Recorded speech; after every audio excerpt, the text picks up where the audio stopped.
다 같이 기도 드리시겠습니다. 하늘에 계신 하나님 아버지, 안식일이 시작되는 금요일 저녁이 되었습니다. 주님 아버지, 저희 모든 성도들이 한 곳에 모여 하나님께 예배드리지는 못하고 있지만 주님 아버지, 각자가 처한 처소에서 또 각자가 처한 상황 속에서 우리 주님 아버지께 영광 돌려드릴 수 있도록 주님 각자의 마음속에 함께하여 주시옵고, 또 오늘 안식일을 통하여 영적으로 가득 충만하여 다음 한 주를 살아갈 영적인 힘을 가득 충족할 수 있도록 주님 각 사람의 마음에 함께하여 주시옵소서. 하늘에 계신 예수님의 이름으로 기도드립니다.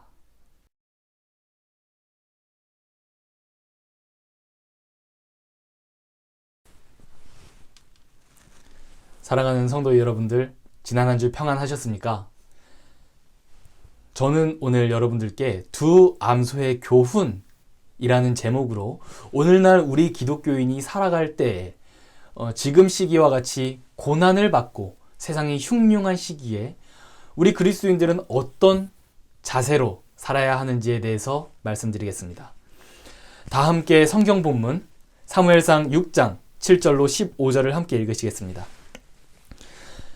그러므로 새 수레 하나를 만들고 멍에를 메어보지 아니한 젖나는 소 2마리를 끌어다가 소의 수레를 메우고 그 송아지들을 떼어 집으로 돌려보내고 여호와의 궤를 가져다가 수레에 싣고 속건제로 드릴 금으로 만든 물건들은 상자에 담아 궤 곁에 두고 그것을 보내어 가게 하고, 만일 보고 있다가 궤가 그 본 지역길로 올라가서 벳세메스로 가면 이 큰 재앙이 우리에게 내린 것이요, 그렇지 아니하면 우리를 친 것이 그의 손이 아니고 우연히 당한 것인 줄 알리라 하니라.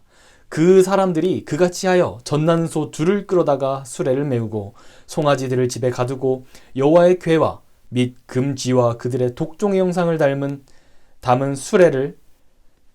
상자를 수레 위에 실으니 암소가 벳세메스 길로 바로 행하여 대로로 가며 갈 때 울고 좌우로 치우치지 아니하였고, 블레셋 방백들은 벳세메스 경계선을 따라 가니라. 벳세메스 사람들이 골짜기에서 밀을 베다가 눈을 들어 궤를 보고 그 본 것을 기뻐하더니 수레가 벳세메스 사람 여호수아의 밭 큰 돌 있는 곳에 이르러선지라. 무리가 수레의 나무를 패고 그 암소들을 번제물로 여호와께 드리고 레위인은 여호와의 궤와 그 궤와 함께 있는 금 보물 담긴 상자를 내리다가 큰 돌 위에 두매 그날에 벳세메스 사람들이 여호와께 번제와 다른 제사를 드리니라.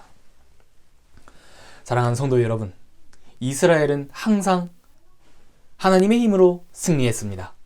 이스라엘 자손들에게는 전쟁에서 승리할 힘이 없었죠.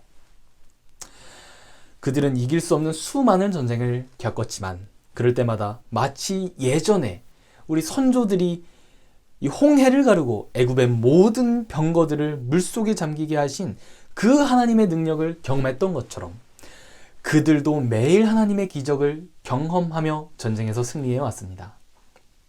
오늘 본문의 이야기는 이 이스라엘 자손들이 블레셋과 전쟁 중에 있었어요. 그러나 그들이 블레셋 사람들을 이길 수 없음을 봤습니다.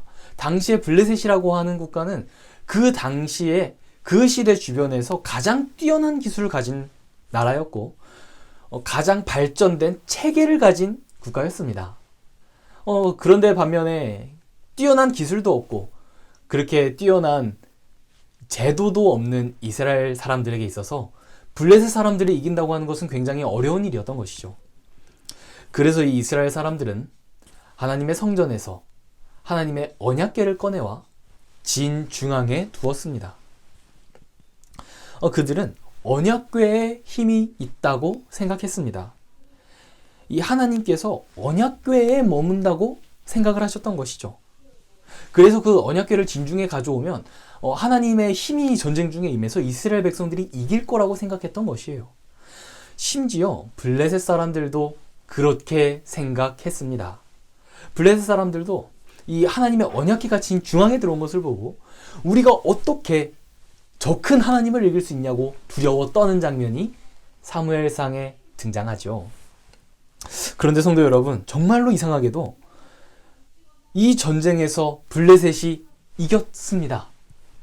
그리고 하나님의 궤는 블레셋 사람들에게 빼앗겨 버렸지요. 이것은 이스라엘 백성들에게 있어서 너무나 큰 충격이었습니다.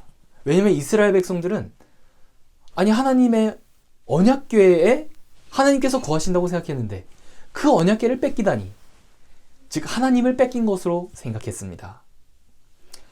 이 하나님의 나라 이스라엘에 더 이상 하나님은 존재하지 않게 됐다고 생각한 것이죠. 그러나 이는 철저히 잘못된 생각입니다. 성도 여러분, 오늘 설교의 첫 번째 강조점입니다. 하나님은 언약궤의 하나님이지 않으십니다. 그분은 언약궤와 성전을 벗어나 계신 하나님이에요. 그분은 온 하늘과 온 땅에 임재해 계시는 하나님입니다. 많은 사람들이 오늘날에도 하나님을 굉장히 제한적으로 생각합니다. 교회를 떠나면 하나님의 영향권 밖으로 나가는 것이고, 안식일이 지나면 하나님의 임재가 없어지는 날이라고 생각하죠. 심지어 우리 성경의 선지자 요나도 이스라엘 땅에서만 벗어나면 하나님의 영향권에서 벗어난다라고 생각했습니다. 그러나 요나는 이스라엘을 떠나 저 멀리 도망하는 길에서 하나님을 만나게 되죠. 그러고 나선 자신의 생각이 틀렸다는 것을 깨닫게 되는 이야기, 이것이 요나서의 이야기입니다. 사랑하는 성도 여러분, 하나님은 어떤 나라에 계시지 않으세요. 하나님은 언약궤에 머물러 계시지 않으십니다. 하나님은 교회 안에 계시지 않으세요. 하나님은 온 하늘과 온 땅에, 그리고 우리들의 마음속에 임재해 계시는 것입니다. 자, 이제 이 이야기가 어떻게 될까요? 블레셋 사람들은 언약궤를 빼앗아 자신들이 섬기던 다곤이라고 하는 신의 신전에다가 그 언약궤를 옮겨다 두었습니다. 이것은 블레셋의 신이 이스라엘의 신을 이겼다라고 하는 표시인 것이죠. 마치 전쟁에서 이긴 군인들은 이 전쟁에서 패배한 나라의 백성들을 끌어다가 그 왕궁의 왕 앞에 데려가는 것처럼 이들은 이 패배한 국가의 신을 승리한 국가의 신 앞에 신전으로 가져간 것이죠. 그런데 정말 이상한 일이 일어납니다. 그날부터 계속해서 다곤 신의 이 신상이 넘어지는 것이에요. 넘어지고 엎어지고, 그러다가 이윽고는 다곤 신의 이 손과 머리가 부서지는 일이 일어나게 됩니다. 이렇게 이 빼앗긴 언약궤는 가는 곳마다 기이한 일을 일으키며 재앙을 불러들이죠. 블레셋의 신들도 이 재앙을 피할 수가 없었습니다. 이윽고 블레셋 사람들은 인정하게 되죠. 이스라엘의 하나님께서 우리 블레셋의 모든 신들보다 강하시구나. 그래서 이 블레셋 사람들은 이 여호와의 언약궤를 이스라엘에 돌려주기로 결정합니다. 그러나 그들이 돌려줄 때 곱게 돌려주지 않았어요. 그들은 이렇게 생각합니다. 우리가 당한 이 일들이 어쩌다 보니까 우연히 당한 일이지 않은가. 그래서 그들은 시험해보기로 했습니다. 먼저 수레를 메어본 적 없는 2마리의 암소를 끌고 왔어요. 이 2 암소는 새끼가 있는 암소였습니다. 심지어 그들은 이제 젖이 나는 암소였다라고 얘기해요. 그러니까 이제 이 말은 이제 암소들은 항상 젖이 나지만 새끼를 낳은 지 얼마 안 된 암소라는 것을 암시하는 것이죠. 그러고 나서는 그 새끼들은 멀리 떨어뜨려 놓고 2마리의 암소만 데려왔습니다. 그리고 만약 이 암소가 수레를 메고 그 당시 이제 블레셋에서 가까웠던 이스라엘의 벳세메스 도시까지 곧장 걸어간다면 그들이 당한 일이 우연이 아니고 하나님께서 블레셋을 치셨다 라는 것을 인정하자라고 합니다. 하지만 반대로 이것은 무슨 말입니까? 이 2 암소가 벳세메스로 곧장 가지 않고 혹은 다른 데를 들렀다 가든지 좌우로 치우친다면 이 일은 우리가 우연히 당한 거야. 하나님 그런 게 아니야. 그냥 우리가 우연히 당한 거지 라고 생각하자고 합니다. 이 정도면 믿을 생각이 없는 것입니다. 우리 청년들 쓰는 말 중에 그 답정너라는 말이 있다고 합니다. 이 답정너가 무슨 뜻이냐면, 답은 정해져 있으니 너는 그 정해진 답을 얘기하기만 하면 돼. 자, 어떤 것이 있습니까? 연인끼리 이렇게 얘기하는 것이에요. 오빠 나 오늘 살 좀 빠진 것 같지 않아? 답은 정해져 있습니다. 다만 그 정해진 답을 듣고 싶을 뿐이죠. 설거지를 한 아이가 어머니에게 이렇게 묻습니다. 엄마, 저 오늘 설거지 했어요. 너무 잘했죠? 답은 정해져 있어요. 그 듣고 싶은 답을 얘기할 뿐입니다. 자, 어쩌면 오늘 블레셋의 이 방백들도 답이 정해져 있고 그냥 그 정해진 답을 듣고 싶을 뿐일지도 모르겠어요. 우리가 이 블레셋에서 이 베세메스까지의 길이가 대략 한 16km 정도 됩니다. 16km 정도면, 아니 이거는 사람이 걸어서 가도 한 5시간, 6시간은 걸어야 갈 수 있는 길이죠. 16km, 15km라고 하는 길 동안 이 새끼와 떨어진 암소들이 자신의 새끼에게 가지도 않고 물을 먹으러, 음식을 먹으러 다른 곳에 들리지도 않고 곧장 베스메스로 가는 일이 얼마나 어려운 일입니까? 그들은 이미 하나님의 이적을 믿을 생각이 없었던 것이죠. 자, 이 수레를 처음 메어보는 두 마리의 암소는 고통에 사무쳤습니다. 이 두 암소가 고통에 신음한 이유는 그 수레가 무거워서 수레를 운반해 본 적이 없어서? 물론 그런 것도 있겠죠. 그러나 이 두 마리의 암소는 자신의 새끼와 떨어진 그 고통에 신음했을 것입니다. 자기가 계속 품어줘야 되고 자기가 젖을 먹여줘야 되는 그 새끼와 떨어지게 된 것, 더 이상 새끼를 돌봐줄 수 없는 것, 이것이 두 암소에게는 너무나 큰 마음의 고통이었을 것입니다. 그래서 우리 성경에는 그들이 울지도 않고 좌우로 치우치지도 않았다 이렇게 읽기가 쉽지만, 우리가 원래 써진 이제 원어를 보면 이렇게 써져 있습니다. 두 마리의 암소가 길을 가되 울었고 그러나 좌우로 치우치지는 않았다 라고 써져 있습니다. 두 마리의 암소는 고통에 신음하며 눈물을 흘리며 그 길을 걸어갔습니다. 그런데 정말 신기하게도 이 두 마리의 암소가 좌우로는 치우치지 않은 것이에요. 음식을 먹으러, 물을 마시러, 잠깐 쉬러, 혹은 자신의 새끼들에게 가지 않고 두 마리의 암소는 베세메스로 곧장 걸어갔습니다. 고통에 신음하면서도 말이죠. 블레셋 방백들은 이 모습을 저 멀리서 끝까지 지켜봤습니다. 이 암소가 어떻게 되나 그들은 너무 궁금했어요. 아마 마음속에서는 좌우로 치우쳐 주기를 원했겠죠. 아니면 가다가 새끼들을 보러 돌아오기를 원했겠죠. 그래서 그들은 관심을 가지고 두 마리의 암소를 끝까지 주시했습니다. 그런데 두 마리의 암소는 그들의 기대와는 다르게 베세메스로 곧장 걸어갔지요.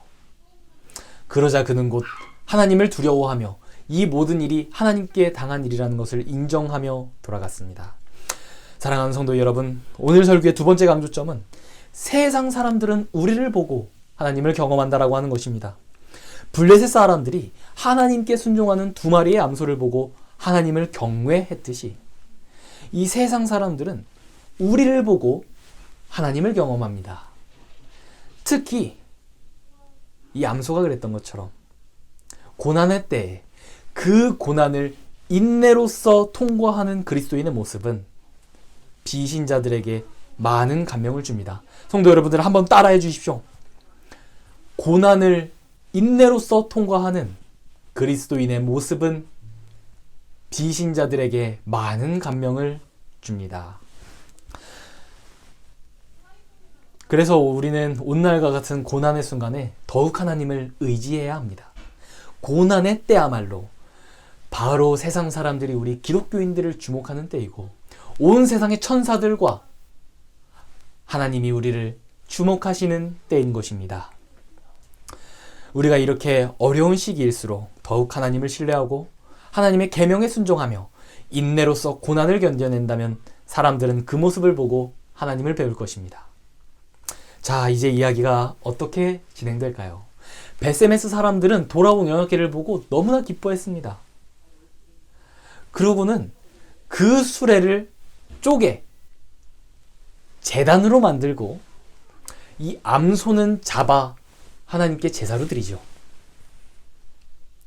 사랑하는 성도 여러분, 이것이 우리가 가는 길입니다. 두 마리의 암소는 자신의 사역을 다 완성짓고 나서 사람들에게 암소야 잘했다 칭찬받지 않았어요.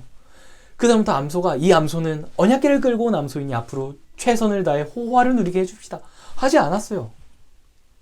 그들이 끌고 온 수레는 제단이 되었고 두 마리의 암소는 죽임을 당해서 하나님께 제사를 드리게 되었습니다.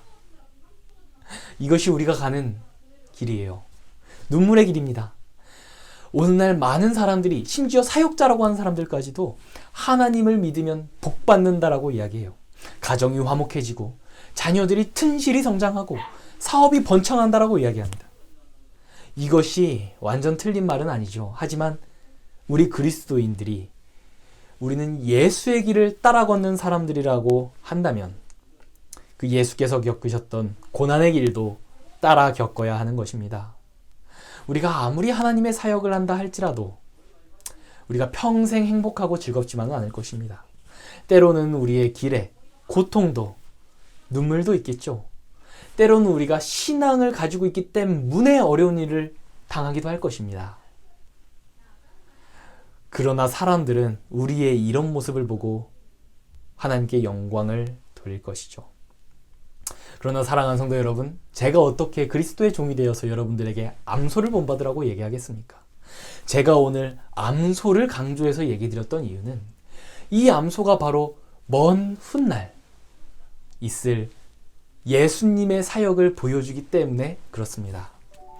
이 암소의 사역은 그리스도의 사역이었습니다. 예수님의 사역은 눈물의 생애였어요. 예수님의 십자가로 가는 길은 큰 고통의 길이었고 눈물의 길이었습니다.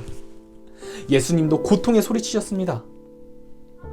자신을 욕하는 사람들과 배신한 제자들의 모습에 큰 상심을 당하셨겠죠.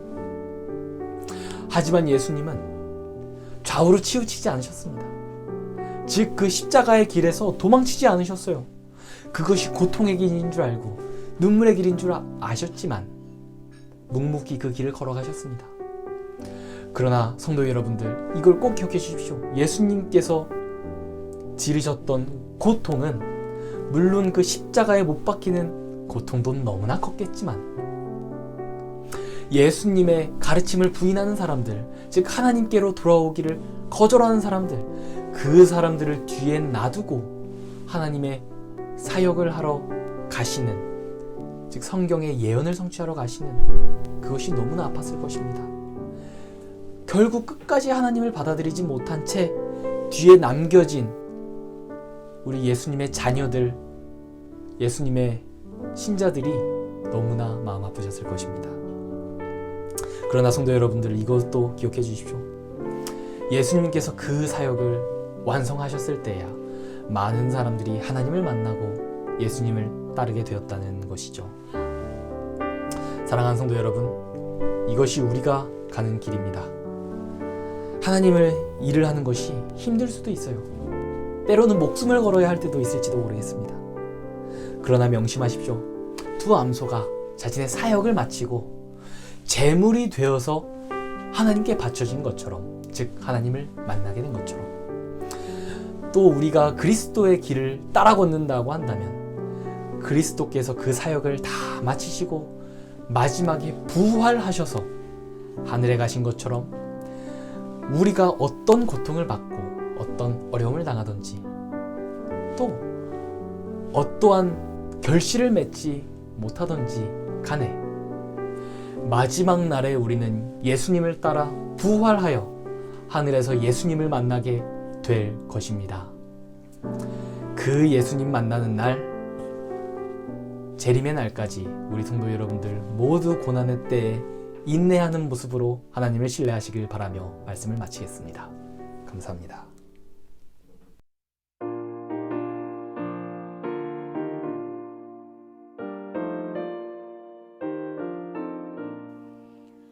만세 만사 되신 주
하늘에 계신 아버지, 지금은 흉흉한 때입니다. 세상이 아주 어지러운 때입니다. 기독교인들도 또 기독교인들이 아닌 사람들도 모두 세상의 흉흉한 질병의 두려움에 밖에 나가지 못하고 활동을 하지 못하고 하나님께 예배를 드리지 못하고 각자의 집에 이렇게 격리되어 있는 이 시기에 주님 아버지, 각 사람의 마음에 함께하여 주시옵고 또 이런 시기일수록 더욱더 주님을 의지하고 더욱더 주님께 영광을 돌려드릴 수 있도록 주님 함께하여 주시옵소서. 우리 모든 성도들이 이런 때일수록 더욱더 마음을 굳게 하고 더욱더 성령을 받아 우리 주변 이웃들과 우리 주변에 하나님을 믿지 않는 많은 사람들에게 그리스도인으로서의 모범을 보일 수 있도록 예수님의 모습을 보여줄 수 있도록 주님, 우리들의 생애를 인도하여 주시옵소서. 이 사태가 얼마나 갈지 모르겠습니다. 언제쯤 이 사태가 무마될지 모르겠습니다.